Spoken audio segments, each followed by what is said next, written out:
Om Shanti. Good morning. साकार मुरली 9 मार्च 2024।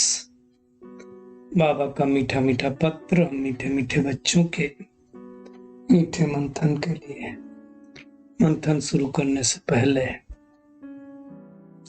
आनंद के सागर से बाबा की आनंद भरी किरणों के नीचे बैठ जाते हैं और महसूस करते हैं कि मैं आनंद स्वरूप आत्मा हूं, आनंद के सागर की संतान हूं। आज की साकार मुरली तो हम दो शब्दों के ऊपर ले सकते हैं। एक है बैटरी और दूसरा है पावर हाउस। तो इस समय बैटरी हम सब आत्माएं हैं और पावर हाउस परमात्मा है। अब हमारी battery over a period of time discharge हो गई है। अब परमात्मा पावर हाउस बन करके आया है उस बैटरी को चार्ज करने के लिए। तो बाबा कहता है कि तुम अपनी बैटरी को चार्ज करने के लिए क्या करो, योग की भट्टी में बैठो। जैसे वो बैटरी डिस्चार्ज होती है तो उसको निकाल करके फिर बड़े से चार्जर में लगाना पड़ता है और कंटिन्यूअस लगती है, तब जाकर के वो बैटरी चार्ज होती है। तो बाबा कहता है तुम्हें भी वापस घर जाना है, और जब वापस घर जाना है तो डिस्चार्ज बैटरी नहीं जाएगी। ये समझने की बात है। बैटरी अपनी कैपेसिटी अनुसार, हर आत्मा की अपनी अपनी कैपेसिटी है, तो उस कैपेसिटी को, जैसे दुनिया में कोई 20 वोल्ट की बैटरी, कोई 40 की है, कोई 100 वाट की, सब अलग अलग होती। उसी तरह से हर आत्मा की कैपेसिटी अलग अलग है, लेकिन वो चार्ज होके ही जाएगी। और उसके लिए बाबा ने कहा पुरानी देह और पुरानी दुनिया से ऊपर आओ, ऊपर आराम करो, उससे बैठो, मतलब ऊपर परमात्मा को याद करो। यही मेहनत है, और ये मेहनत करेंगे तो हमको परमात्मा की करंट मिलेगी। अगर हम योग में बैठे और बुद्धि इधर उधर भटकती रहे, धंधे की बातें याद आए और ऑफिस की बातें याद आए, तो फिर बुद्धि भटकेगी, और बुद्धि भटकेगी तो आप ये निश्चित रूप से समझ लीजिए कि बैटरी चार्ज नहीं हो सकती। जैसे हम मोबाइल लगाएं चार्जर में और ठीक से कनेक्ट ना हो तो मोबाइल भी चार्ज नहीं होगी, उसकी बैटरी चार्ज नहीं होगी। तो बाबा ने कहा जो आत्मा समझ करके बैठते हैं, फिर बाबा को याद करते हैं, उनको परमात्मा से करंट मिलती है। अब ये बहुत इंपॉर्टेंट बात है, क्योंकि आप देखो, कभी भी करंट अगर एक जगह से दूसरी जगह प्रवाहित करनी हो तो जो वायर होता है, वायर के ऊपर इंसुलेशन लगा होता है, तो उस इंसुलेशन को हम दोनों वायर का इंसुलेशन हटा करके फिर जब उनको जोड़ते हैं तो करंट प्रवाहित होती है। तो इसी प्रकार से अब हमें आत्मा रूपी बैटरी को चार्ज करना है परमात्मा रूपी पावर हाउस से। तो परमात्मा के ऊपर तो कोई इंसुलेशन लगा नहीं है, इंसुलेशन हम आत्माओं के ऊपर शरीर रूपी इंसुलेशन लगा है। तो शरीर रूपी इंसुलेशन को हटाना पड़ेगा, अर्थात आत्म भाव में टिकना पड़ेगा, तब भगवान की करंट मिलेगी और विकर्म विनाश होंगे। इसको ही योग की अग्नि कहा जाता है। और बाबा ने कहा इसका ही तुम्हें अभ्यास करना है, इसकी ही तुम्हें मेहनत करनी है। सोचो, भगवान कहां से हमको पढ़ाने के लिए आए? परम धाम से। वो भी अभी हम समझ गए, पहले तो हम भी नहीं जानते थे। बाबा कहता है ड्रामा प्लान अनुसार हर 5000 वर्ष के बाद मैं घर से आता हूँ, रहता भी घर में ही हूँ, परम धाम में रहता हूँ, और आकर के मैं भी पाठ बजाता हूँ, जैसे तुम भी पाठ बजाने, देखो हम भी पाठ बजाने आए, भगवान भी आता। फर्क क्या है, हम जन्म मरण के फेरे में पड़ जाते हैं और भगवान जन्म मरण के फेरे में नहीं पड़ता है, इसलिए उसकी बैटरी डिस्चार्ज नहीं होती। हम जितनी बार इस शरीर को अख्तियार करते हैं, धारण करते हैं, उतनी बार हमारी बैटरी डिस्चार्ज होती है। और डिस्चार्ज होते होते होते होते जब अंतिम बुझने के समय होती है, तब परमात्मा इस सृष्टि पर आ जाता है। बाबा ऐसे समझाता है जैसे किसी शहर से आता है, परमधाम कोई यहाँ है क्या? सूर्य, चांद, तारागण, सूक्ष्मतन कितनी दूर है, बहुत दूर है, कोई जा नहीं सकता वहां। तो बाबा कहता है मैं सब बातों को जानता हूँ। अब वास्तव में देखा जाए तो जो ड्रामा में नहीं होता ना, जो उस रोल में नहीं होता, उसको सब पता चलता क्या हो रहा है। बाबा कहता है मैं कल्प कल्प यही बात तुमको सुनाता हूं कि तुम विकारों में जाकर के काले बन गए। अब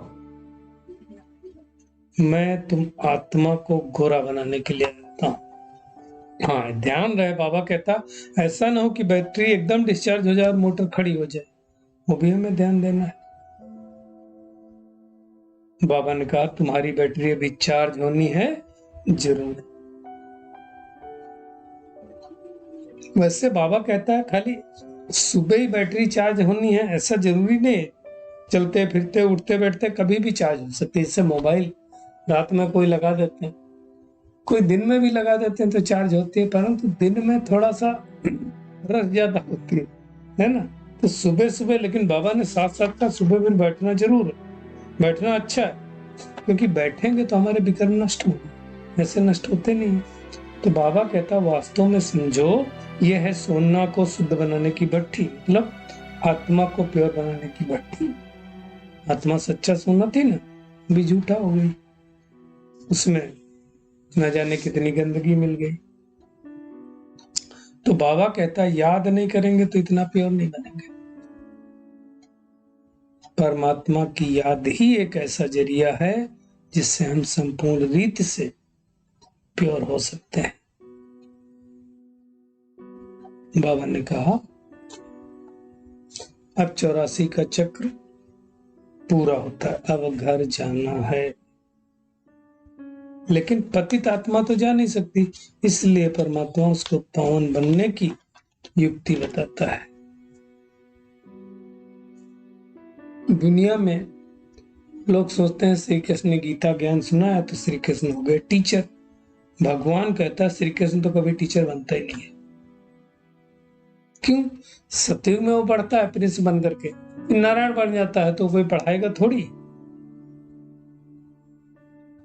ये सारी बायोग्राफी हम बच्चों को पता है ना? दुनिया में कृष्ण को मानने वाले होंगे तो कृष्ण कृष्ण, राम को मानने वाले होंगे तो राम राम। तो बाबा कहता सारा सूत ही मुंझा हुआ है, उस सूत को ते सुलझाने के लिए परमात्मा आया हो, कोई आत्मा नहीं सुलझा सकती। तो बाबा कहता है जैसे मैं ज्ञान का सागर हूं तो मास्टर ज्ञान का सागर बनते हो। बड़ी बात है, भगवान न करके हम आत्माओं को पढ़ाता, कोई शरीरों की बात नहीं, मेल फीमेल की भी बात नहीं है। तो अब हम आत्मा यहाँ पे ज्ञान ले रहे हैं, फिर क्या होगा? इस ज्ञान को लेकर के हम सतयुग में जाकर के प्रारब्ध भोगेंगे। जितनी देर हम आत्माएं शरीर रूपी तख्त पर विराजमान है और हमें स्मृति रहती है कि मैं आत्मा अकाल तख्त पर बैठी हूं, आत्मा को तो काल खा नहीं सकता ना इस भ्रकुटी तख्त पर, तब हमारा करंट जुड़ना परमात्मा से, करंट आना चालू हो जाता है। तो देखना चाहिए कि हम कितनी देर आत्म भाव में बैठते हैं, चेक करना है हम सबको। आत्मा ही तो सजाएं भोगती है, आत्मा ही सुख दुख भोगती है ना। तो बाबा कहता है अब तुमको वापिस जाना है, देह सहित जो कुछ दिखता है तो सब विनाश होना है। तो इसलिए परमात्मा को याद करो। ये बड़ा इम्तिहान है, छोटा इम्तिहान नहीं है। पेपर आउट है, पता भी है, लेकिन ये जीवन के जब पेपर आते हैं तो बड़ा मुश्किल होता है। ये वाला पेपर तो बाबा ने बता दिया कि हमें क्या बनना है, नष्टो मोह स्मृति लब्धा बनना है। यही मेहनत है। बाबा ने कहा ड्रामा की ड्यूरेशन को तो कोई जानता नहीं, सब घोर अंधियारे में, तुम जागे हो। बाबा ने कहा पुरुषार्थ ऐसा करना है जो हम राजा बने। इस समय जो हम पुरुषार्थ करेंगे, कल कल्पांतर के लिए पुरुषार्थ नूंद हो जाएगा। नूंद हो जाएगा मतलब कल पहले भी हमने किया था, कल बाद में नहीं करेंगे। इसको ही बाबा ने इसलिए लॉटरी कहा। अब ये लॉटरी किसी को थोड़ी मिलेगी, किसी को बड़ी मिलेगी। जो बड़ी मेहनत करेगा उसको बड़ी मिलेगी, जो छोटी मेहनत करेगा उसको छोटी मिलेगी। नंबर 1 पुरुषार्थ है याद का, है ना? योग बल से ही हम स्वच्छ बन सकते हैं, अच्छे बन सकते हैं। तो अब बाबा आत्माओं को कहते हैं कि मैं तुम्हारा गाइड बन करके तुमको ले जाऊंगा मुक्ति धाम में। बाकी आत्मा का कभी विनाश नहीं होता।